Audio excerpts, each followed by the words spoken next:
On va voir ici donc le model space et le paper space. Donc c'est plutôt c'est le paper space il est utilisé pour tout ce qui est impression et c'est en fait les layouts dans lesquels on peut venir mettre des viewports et après on spécifie comment on veut que notre plan soit imprimé. Donc je vais commencer ici par introduire un petit peu en quoi consiste et comment on peut avoir accès au layout et comment on peut introduire les viewports. Et puis après, on va entrer plus en détail dans des vidéos prochaines dans tout ce qui est page setup concernant les viewports et les layouts. Donc, quand on dit ici vous avez quand on dit layout, vous avez ici accès à plusieurs options, soit model, soit layout 1, layout 2. Donc on peut cliquer sur le petit plus qui est là et puis ajouter un layout en plus. Et normalement, lorsque vous dites model, ça veut dire que c'est là où vous avez tous vos plans. Donc voilà, ici j'ai tous mes plans qui sont sous un même fiche, sous un même onglet qui est model. Alors que dans Layout 1, Layout 2, donc quand je clique sur Layout 1, je vais me retrouver dans ce qu'on appelle le paper space. Ça veut dire là c'est une feuille qui a été précisée, ça dépend du page setup manager. Je spécifie la page que je veux et puis dans cette page là, je peux venir introduire ce qu'on appelle des viewports et c'est ça le viewport. Donc je vais cliquer ici sur la partie grise, c'est ça le viewport. Ça, c'est un viewport. Et puis le viewport, comme son nom l'indique, ça va me permettre de voir une partie ou bien presque tout. C'est juste un œil ou bien un clin d'œil sur la partie model.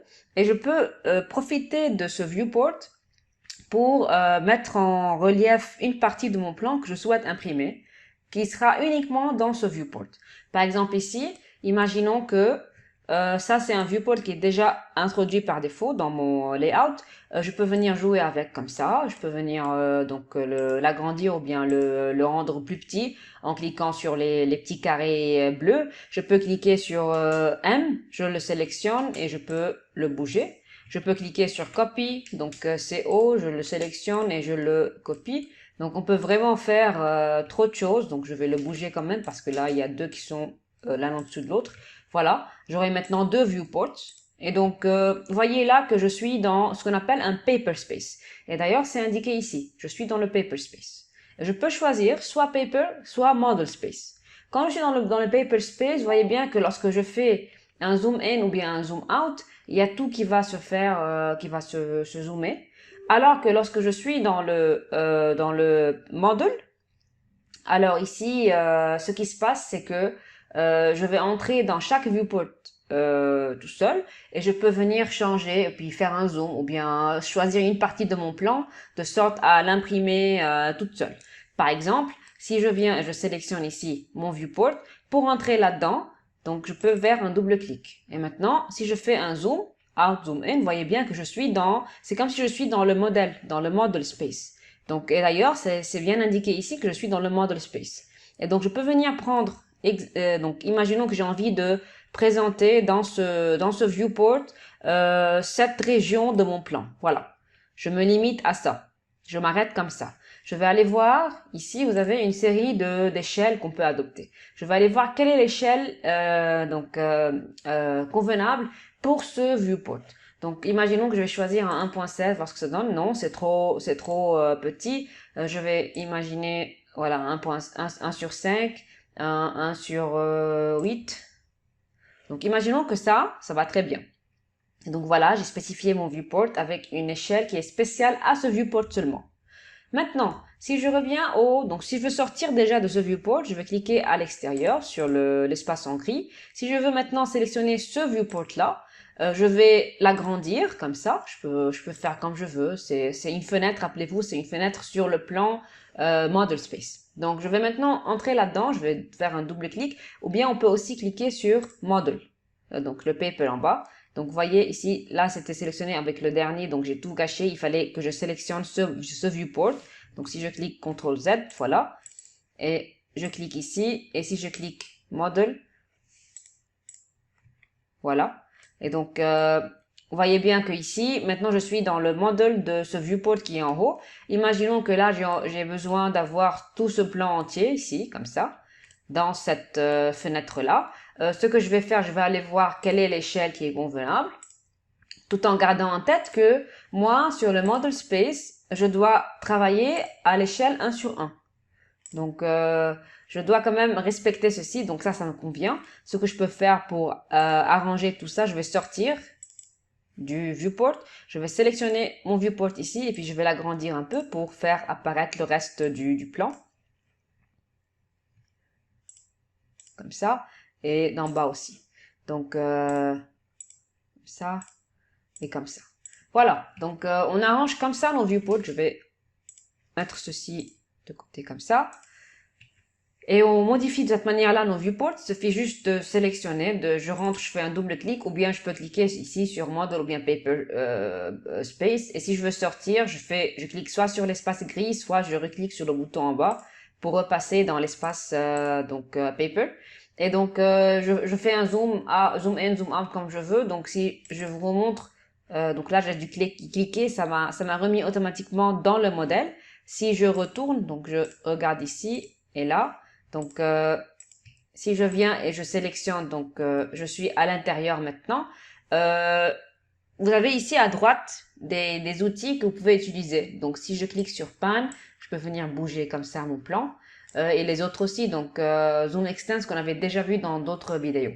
Vous pouvez faire ce que vous voulez et vous êtes en train de manipuler le contenu de votre viewport qui va apparaître selon l'échelle que vous précisez vous à l'extérieur et dans ce cadre de la page qui est spécifiée pour ce layout en question. Donc voilà. Si maintenant, donc là je vais cliquer à l'extérieur. Et si maintenant j'ai envie de créer moi-même un viewport, donc là j'ai dû faire un copiage ou bien j'ai dû bouger les viewports. Si j'ai besoin de moi-même créer un viewport, ce qu'on peut faire c'est cliquer sur MView. Donc voilà, c'est MV. Je clique là-dessus et là je spécifie mon premier corner et mon deuxième corner et voilà mon viewport qui se crée. Je clique là-dessus, double-clic à l'intérieur et je peux venir faire un zoom pour la partie que je veux et je spécifie que voilà pour cette partie-là, je vais aller voir l'échelle qui me convient. Donc 1 sur 16, voir ce que ça donne, 1 sur 5 et 1 sur 8, quelque chose comme ça me convient. Et puis après, pour chaque viewport, vous pouvez mettre juste en dessous l'échelle utilisée, donc le scale utilisé. Maintenant, il y a encore une chose, donc je vais cliquer à l'extérieur. Il y a encore une chose que je tiens à vous dire pour cette leçon, c'est qu'on peut associer aussi des layers pour nos viewports. Ça veut dire que par exemple ici, si je viens sélectionner ce viewport, je fais un bouton droit, Properties, vous voyez là que c'est déjà indiqué que c'est un viewport et il est associé au layer photo. Donc moi j'avais plusieurs layers qui sont dans mon fichier et d'ailleurs c'est indiqué ici que c'est le layer photo. Ce qu'on peut faire c'est spécifier nous-mêmes un layer qui est spécial pour nos viewports. Et puis si je viens dans Layer Properties, vous allez voir d'ailleurs que les layers associés donc dans le Paper Space, vous voyez il y a plusieurs options. Si je retourne au Model Space et que je clique sur Layer Properties, vous voyez qu'il y a beaucoup moins d'options. Et donc ce qui est intéressant dans ça, c'est que dans le Paper Space, si je retourne, donc je vais fermer ça. Si je retourne ici et je clique sur les Properties, il y a plusieurs espaces parce que vous voyez ici que ça c'est la couleur d'origine par exemple, ça c'est la couleur du viewport, VP. Là aussi il y a Line Type et puis VP Line Type. Là il y a Line Weight et puis VP Line Weight. Ça veut dire que je peux changer tout ce que je veux uniquement pour les viewports. Et donc ici, donc je vais donc si jamais donc je vais revenir ici dans le modèle, je vais créer un nouveau layer. Je vais cliquer ici, donc je vais le nommer viewport. Comme ça. Je vais mettre une couleur ici de rouge. Ok. Et je vais mettre ici, je vais cocher la petite imprimante là pour dire que voilà, je veux un layer pour mon viewport, mais je veux pas que ça s'imprime. Donc ça, ce qui est intéressant ici, je ferme tout ça, je retourne au layout, je vais voir ce que j'ai ici.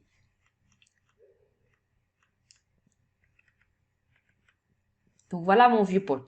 Il y a l'imprimante qui est cochée. Donc ce que je peux faire, je peux venir sélectionner mon viewport et lui associer le layer viewport. Voilà, qui est là. Et pareil pour ces deux-là, je peux venir leur associer le layer qui est le viewport. Voilà. Et donc maintenant, si je clique, je fais un escape, je sélectionne mon layer, ça se voit en fait que c'est le layer viewport. Donc voilà une petite introduction pour vous montrer comment on fait pour introduire un viewport, comment on fait pour gérer le contenu de notre viewport, quelle est la différence entre model et layout. Donc model et layout qui sont là, le model c'est plutôt tout ce qui est dans mon plan, le layout et le layout 1, 2, 3 comme je veux, c'est plutôt orienté ou bien c'est plutôt consacré pour tout ce qui est impression sur notre papier, c'est ce qu'on appelle le paper space qui est là. Si je veux entrer dans le model space, je sélectionne le viewport et puis après je fais un double clic, ou bien aussi je peux cliquer ici sur model ou paper pour sortir ou bien entrer de mon viewport, et je peux venir régler l'échelle de mon viewport, de chaque viewport à part, ici, et donc je sélectionne la partie que je veux, et après je sélectionne l'échelle que je veux pour chaque viewport, que je peux venir indiquer juste en dessous de mon petit dessin ici. Donc voilà pour cette vidéo.